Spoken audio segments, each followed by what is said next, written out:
Rise and shine, mga ka-RSP, narito na po ang gabay, patnubay, palala at prediksyon ni Master Hans Kua ngayong araw ng Thursday.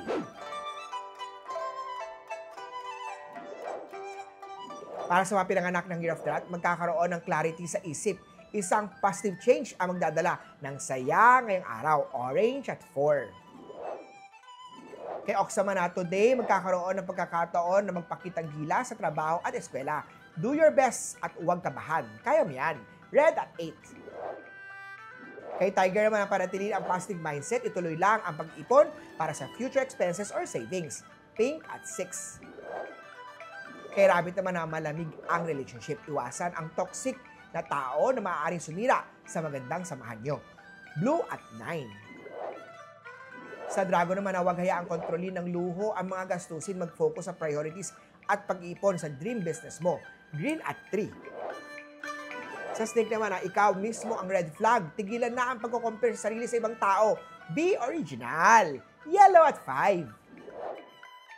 Ito naman, Gear of the Horsey, ang pagiging tapat sa sarili ay magdadala ng tamang tao sa buhay mo. Gumamit ng rose quartz bracelet para palakasin ang romantic energy.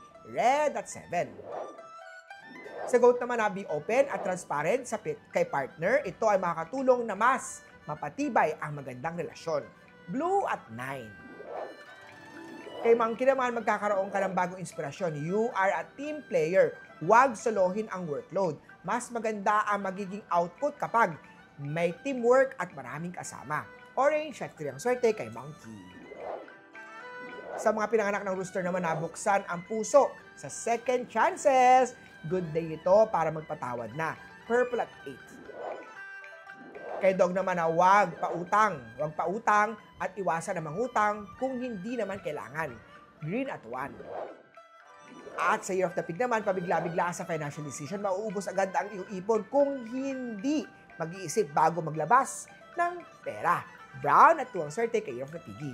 Uli po, ito po yung mga gabay, patnubay, palala at prediction lamang ni Master Hans Kua. Nasa inyong mga kamay nasalalay ang inyong tagumpay. Kaya always be positive at i-claim ang mga swerte, mga ka-RSP.